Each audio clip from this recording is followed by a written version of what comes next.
Alan, kumusta ang sitwasyon ngayon dyan sa Jensan at yung ating mga kababayan?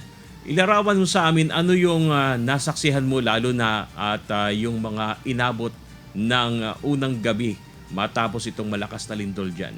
Alan. Yes, Bernard, dumating nga tayo dito kaninang alas 2:43 ng madaling araw. Unang tumambad sa atin, Bernard, itong madilim na paligid ng General Santos City proper dahil dulot na rin sa brownout na epekto ng 7.8 magnitude earthquake na naranasan nila kahapon. At marami tayong, sa pag-iikot natin, marami tayong nakitang mga residente na kabilang sa barangay Dadyangas South. Dito yan sa proper ng Jensan, kung saan nakatira at nanunuluyan pansamantala sa mga kalye at kalsada sa naturang lungsod na ito dahil nga sa takot na rin na maulit at maranasan nila ang malakas na paglindol. At may ilan nagsasabi na como yung kanilang tirahan, Bernard, ay malapit sa dagat, ay isa rin sa kinatatakot nila ay ang pagkakaroon ng tsunami. Nasa 53 pamilya buhat sa barangay Dadyangas South, General Santos City ang mas pinili ngayon na magpalipas ng gabi sa kalye matapos itong makaranas ng 7.8 magnitude na lindol kahapon. Ayon sa mga lumikas na mga residente, ramdam nila ang mga aftershock na lindol. Sa totoo lang, hindi ka makatulog kasi daan eh. Tapos na iniisip mo baka anong mangyari, pero wala kaming magawa, sir. Bernard, maging ang sambahayan ni Kevin at Mara Galve, mas pinili na lamang na sa kalsada matulog sa buong magdamag dahil na rin sa takot na muling sa mga pagyanig na maaari nilang maranasan. Bitbit ang kanilang 3 buwang anak, mas ginusto ng mga ito na maglatag na lamang ng banig sa kalye.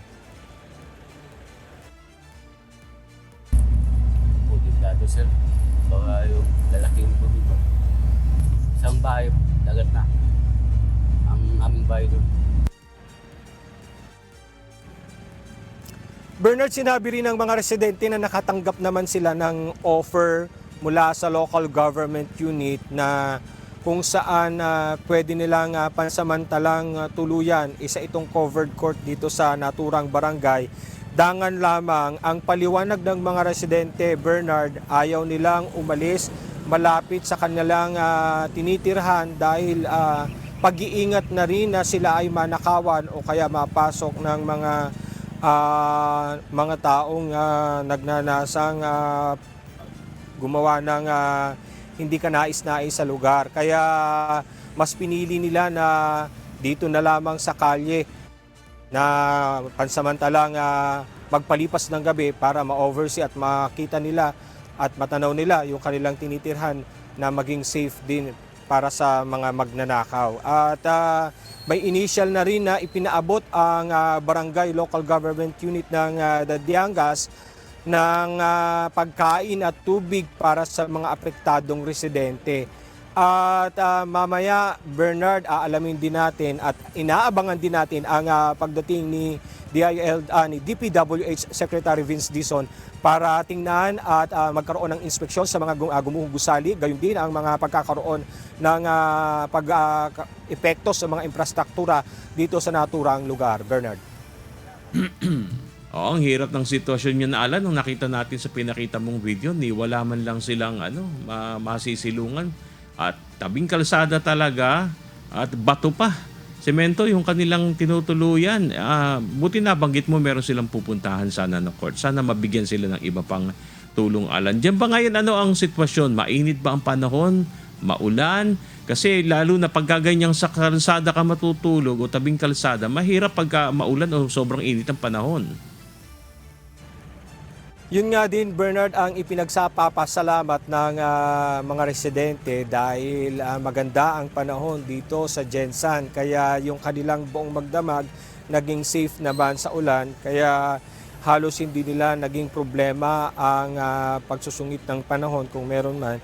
At sabi nila sana maging tuloy-tuloy at maging maganda ang panahon dahil kung sakali at hindi pa rin magiging maayos at patuloy silang makakaranas ng aftershock, mauobliga silang magstay sa mga kalsada dahil na rin sa safety at pag-iingat na kanilang iniisip para sa kanilang mga mahal sa buhay, Bernard. Alright, maraming salamat Alan Manansala at ingat-ingat kayo dyan. Alan Manansala live mula sa General Santos City.